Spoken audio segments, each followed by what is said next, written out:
videos and everything. Anas never showed his face, except this guy. This guy was bold to set everybody up.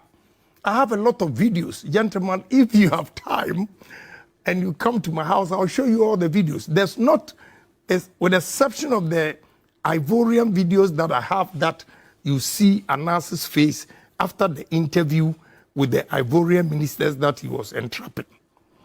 All the entrapment, it was Ahmed Suale who was sitting down with some fake Arabs who were saying that they were from the family of Sheikh Atani. So until a video comes out, you will never know that is Anas. But you know that... 1 second, Agyapong. This is called undercover reporting. And undercover reporting, sometimes there are simulations that are undertaken to make sure you test the character of the person. To get the best out of the person, try to make a conclusion and a story. It's not wrong. But you say undercover. It has given you the image that you don't love journalists. I don't care. You discriminate against journalists, even though you employ some. I employ people like you. And how would I say, would you say that I don't like them? Not when you issue threats to them. How do I issue threats? You think you are the only human being who have blood in you because you're a journalist? I'm afraid I don't believe in that. Because this man, if you know the number of people that have been killed, if you know the number of people that have lost their jobs, we have to be fair to all those families that Anas and Ahmed Suale set them up. You see, you didn't let me finish. It was Ahmed Suale, you are talking about undercover. Yes, undercover. Undercover. Undercover. So why didn't he, Ahmed Suale, also cover himself? Because he it's was undercover. There. No, you are saying undercover, but Ahmed Suale was there physically. Call Kesi Nyantechi, he will tell you. Call Edubuahin, he will tell you. Call these ministers. So why did you expose a gentleman to the Ghanaian public? Ultimately, the accusation is that it got him killed. How did he get him killed? His own deeds killed him, not me. All right. What I said was that the first video I showed, you see why I have a problem with some journalists and you think I don't have it. There are a series of videos. You've taken only this one. The first one, when I mentioned Ahmed Suale, my workers came to me, oh, Honorable, you don't know this guy. This guy has been here for school fees. You gave him 1,500 cedis to go and pay his school fees. And I said, I don't know him. So they said, oh, he has been coming here all the time. So the first video, then I said, this guy is a bad guy. If he comes here, beat him up. Subsequently, he was killed. And the main suspect has now been discharged. That's the latest. Now, we'll tell you what the court said and the position. I don't know whether it's the position of the AG. It looked like, because the court says that the AG has dismissed the case or has made a decision to discontinue the case, so to speak. And we also know that based on the advice of the AG's office, remember this is all the advice of the AG's office, the call records place the accused person's phone in the vicinity where the deceased was killed. However, the presence of the accused in the vicinity based on his phone's location alone, according to the court, was not sufficient to charge him with the murder of the deceased. Though it is stated in the police report that the accused was in the vicinity of the deceased on the day of the killing to monitor his movement, that also remains an inference until further evidence is discovered or adduced. Additionally, none of the sketches of the assailants generated by the police, based on the vivid descriptions of eyewitnesses, resembled the accused person. Neither has the investigation established that the accused was one of the assailants who shot the deceased.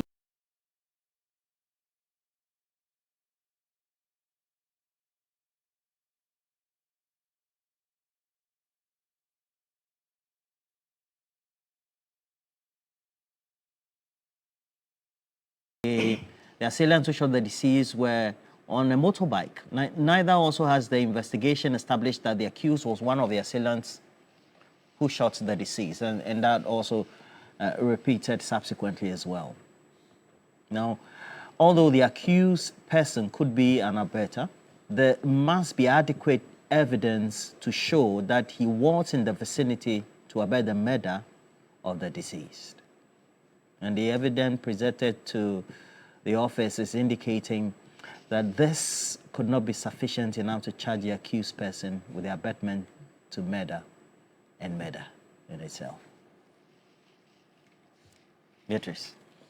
Thank you very much, Roland. I think that this is it's not a very interesting development if you ask me, but as a lawyer from where I sit, I can understand what is happening. It's not enough that you go to court with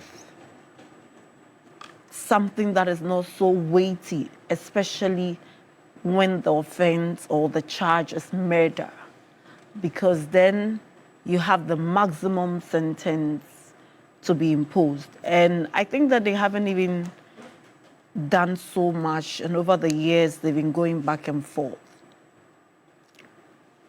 And while we talk about this, it brings me very bad memory of where we have come from as a country. How do you mean? I feel, and I mean, not to remind the families of Ahmed Suale of their pain and everything, but I made the point yesterday that today we are enjoying a certain refreshing environment when it comes to governance. Today, when I look at when I listen to radio stations and watch TV stations, journalists have the right to express editorial opinions without fear or favor, without having to fear for their lives. And while I say this, I sadly recount some of the cases like Kaka, who had to lose his life. Why? Because he expressed an opinion. And you have so many, in recent past, you have tags storming media houses, or MPP tags storming media houses. You had governments being the enablers. And even the video you played, Kennedy Agyapong himself, who is the front runner, I tip him to win over Dr. Bawumia. You tip him to win over the... Yes. I think that he would be within the MPP, maybe a more credible candidate than Dr. I'm not too sure. But we'll come. But we'll Dr. come to. Dr. Zato will agree with you. Yes. I know he's about me, but we'll come to that. And some of the very unguarded statements they made merely because they had access to screens and microphones, and practically put the lives of people at risk. Today, the then MPP government went to court without any solid evidence, without conducting the right investigation. And I've been reading a number of things from the spouse, from the families of Ahmed Suale. It's not a good thing. And I spoke to the Attorney General yesterday, and he assured me that he was going to pay attention to the case. You mean Dr. Dominic Ayeni himself? Dr. Dominic Ayeni himself. He assured me that he was going to pay attention to the case. He assured me that he was going to make sure that whatever needs to be corrected is corrected. Because what happens is that normally the Attorney General gives a fiat to state prosecutors, police prosecutors, to do some of these things, especially when it's at the district level. And so when it is escalated to his desk, he would do something about it. And I encourage the Attorney General that we shouldn't let this case just go like that. We must bring the perpetrators to justice, because we cannot continue to allow the MPP to create the impression that it is okay for journalists to be attacked. We cannot continue to build a society where we think that it is fine for people not to have dissenting opinion. I have been doing a lot of media appearances, and one of the questions one of your sister station asked me was that Dumelevel is a member of your government. He has expressed a contrary opinion. And I made a certain point forcefully that over the past 8 years, we lived in an environment that was practically gagged. And so people are not used to the fact that even within the same party, even within the same team, dissenting opinions should be allowed. And that merely because you dissented does not mean that you disapprove. If you listen to some of the unprintable words that the MPP are using on themselves, have you seen the 16 sins of Dr. Baumia? 16 sins? 16 sins. He only had 16. Brian Champon had 10. Kennedy Agyapong had 10. But as you mean their internal presidential primary? If you look at how... Well, somebody will say that's internal. Yes, that's internal. But it's a micro reflection of what they would do when they are given power. Because even amongst themselves, I'm here with my party person, Dr. Samiaye. He's my friend. When we have disagreements internally, we should not be insulting ourselves using unprintable words. Why? Because we have a common opponent to fight. So if we cannot tolerate our views, if we cannot agree to disagree, if we cannot have a very we cannot exercise some restraint in our discussion, we can imagine what we'll do when we have power. These guys, when they had power, you could not, they say who born dog? You could not even express a contrary opinion. You are not even allowed to investigate corruption. In the past NDC government, you saw Manasseh, and I'll say it, and Manasseh disagrees with me in some of the stories he made about a confirmed flying and whatever. Those stories were very baseless, like the Ford expedition and all that. He is on record to have said that even the NDC government asked for protection for him because we recognize how sometimes the base will react. In the MPP, today we are having to discuss Ahmed Suale. What was the crime of Ahmed Suale? What was his offense? That as an undercover journalist, he was part of a team that was uncovering a rot.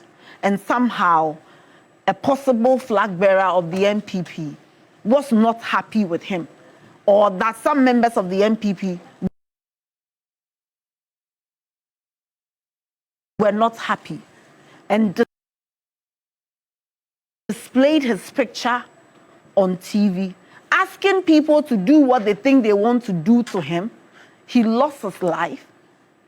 And I want he said that he I want to hear Dr. Zato on this. I really want to hear Dr. Zato on this. Because I want to know what possible defense, when some of these things happen, the accusation you're making this pointedly is that within the MPP period, a lot happened. There was a culture of silence, or perceived culture of silence? It was not perceived. It was actually a real culture of silence, not just culture of silence.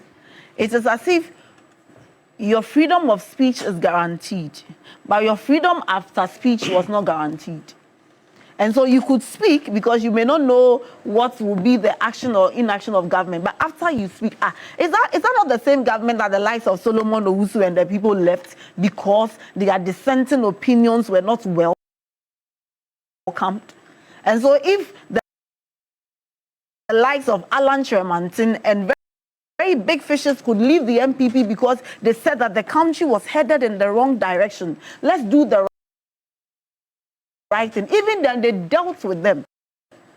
You saw how Afoku, who is a member of the MPP internally, was dealt with. Afoku was kept in prison. Sometimes I don't even want to mention the Afoku. One day when I went to a client at BNI and I saw Afoku, I had to bow my head in shame. And today... Paul Afoku? Yes. Or Gregory Afoku? Gregory Afoku. As for Paul Afoku and Kwabena Agyapong, what happened to them?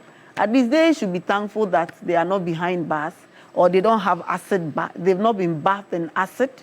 They should be grateful. The MPP consistently have demonstrated that they are not a political party that understand the tenets of democracy. And so it is so sad that today we have to be discussing Ahmed Suale and the fact that the state prosecutors have had to discontinue the case. Because it means that even at the time they were going to court, Godfrey Dami was going to court, he had not put, things well. How were we expecting Godfrey Dami to investigate your second flag bearer, potential, what's his name? Kennedy Agyapong. How were we expecting them within the same party? How were we expecting them to conduct a very thorough investigation? And so I'm very optimistic, and I want to follow this case and encourage Dr. Ayine that we have to bring justice and we have to bring some closure to the families of Ahmed Suale, not just Ahmed Suale. When we talk about these things, we can link them to electoral violence. 8 people who lost their lives. It was as if under the MPP, it was just not the macroeconomic issues. Our lives, our liberties, and everything. Today, it feels so refreshing. It feels so refreshing waking up and knowing that you can express your opinion, you can come and say anything, and you will walk out and you don't have to look back, you don't have to do anything. It is just something that I want to say that if you look at how things are going, the NDC may not be perfect. The NDC may not claim perfection. But when we come here to discuss some of these things, even the discussion of Ahmed Suale should remind us of how never to allow a party like the NPP to be in charge of the country. There must be a formidable opposition. We welcome that they will put pressure on us. But I think they do not know how to handle power. They do not know how to handle dissenting opinion. And I pray that what happened to Ahmed Suale should never happen to any journalist. And I also want to encourage the media houses. When some of these things happen, please don't let us discuss them only when there are some of these things happening. You must engage in a consistent campaign so that all political parties will sit up and know that there will be repercussions if you attack journalists. All right. And if you remember, we all did as media. And Dr. Zato, the narrative Beatrice and Theo is trying to paint today is that was a siege mentality. You couldn't have made commentary if you're a journalist, so to speak, and then even within the public space and go scot-free. And the murder, brutally, of Ahmed Suale, and subsequently we see where we are today, is testament to that atmosphere that was created. You dispute that, don't you? Good morning, Joe. This morning I want to extend my deepest condolences to the family of Ahmed Suale, and to his colleagues and the people that care a lot about him. He's dead. The Muslims say that they will have to wish him Jannah to his fathers. And I hope I've pronounced it very well. May his soul rest in perfect peace. Now, before I delve into the specific Ahmed Suale case, you have a question. It's important to address some of the issues that have come up because they are important. Like what? They're important here. What we've just heard from Honorable Beatrice here is hypocrisy on steroids. What we've just heard is this early morning hypocrisy is on steroids? Hypocrisy pro max. Look, the NDC has been in power for just 10 months. One, Abronye DC is a Ghanaian. Say whether you like him or not. This man was put in prison just 10 months. Do you think today, if you ask Abronye DC, he will tell you that everything in this country is honky-doky, press freedom? Do you think he will say that? Is it Abronye? This is Abronye. Is it Abronye who was queried by the MPP because of what he said? Abronye was put in police cells for a misdemeanor. I'm not a lawyer, she is. For the misdemeanor, this man spent his life in good look. People, almost every Ghanaian you know, came out to appeal against why he was being kept for that. You think today, if you ask Abronye, he will tell you that this whole country is just honky-wonky press freedom. Joy FM came out with this to do a documentary. It was called Dear John. Dear John Mahama. Pressure came from senior members of government forcing, compelling Joy FM to change that, to change both the picture and the name because it was about the president. I told you that because it will be aired today. So, yes, pressure came on Joy FM to change that headline today. In this era of press freedom, that this hoax of a press freedom you're talking about. Pressure? Secondly, Musa Dakwa did who put the pressure on Joy? Senior members of the NDC. Musa Dakwa did a research. Musa Dakwa is a seasoned, is a pollster. He did a poll. Senior members of the NDC came out and told Musa Dakwa that it's too early to do that research. They attacked him. Musa Dakwa has to cry out to say that even under the MPP, he did a lot of polls. Nobody in the MPP ever called him not to do research. That was Musa Dakwa. Mr. Ahoy had to call into Metro TV to chastise a journalist for daring to discuss NDC internal polls. We can go on. We can go on and on and on about this. That's just thing. So if all these things are happening, you see, it just happened that all this are happening to members who happen to be MPP. In spite of all these things, if you now come to sit here and now you are trying to tell the whole world that forget, there's nothing to see here, everything is honky-dory, everything is cool, then it tells you that you are there is a mismatch. You are living in an alternative universe that doesn't bear real to it, because all these people, this is I've talked about, they've happened in the 8 months. In the 8 months with the government honeymoon. Do you know what happened by this year next time? Zato, yes. Dr. Zato, do you say that Atua Hoy calling into the Metro TV program and then also reacting to what Paula Dumotre was saying and the subject matter thereof is equitable or could be equal to putting a journalist's photo on air and making utterances ultimately, whether they influence or not, his death is the same? What I'm saying is that this idea, this idea, this concept that all of a sudden we've just woken up to everywhere, the whole media is free, everything is free. It's a lie. It's a lie. It's a big hoax and it's a lie. No, these infractions happen. And in fact, sometimes they get worse as the governments get older. That is if you look at everything about it, they happen. And they happen because sometimes the journalists or the people themselves may go across the line or something happen. The idea then that all these things are new in the MPP and only happen in the MPP, but then they will not happen in the ADC, is wrong. So let me now go to the substantive case. When this issue happened, we politicized it. Not only do we politicize it, we over-politicize it. And then the whole country, we engage in what I will refer to as a tunnel vision. Everybody came to the conclusion that Ahmed Suale was murdered because of his work with Tiger Eye. There was just conclusion.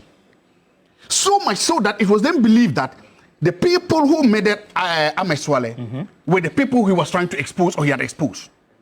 Invariably, because the people he was exposing were government officials, senior government officials, then it meant that the government had killed him. When you engage in this kind of tunnel vision, you close or you avoid yourself from looking at what we call alternative explanations, from looking at other possible scenarios. And that is what we ran with. So much so the senior opposition members promised the whole world and the whole country that when they come into power, they will find the killers of Ahmed Suale. That when they come to power, they will find... Who did that? Who did that?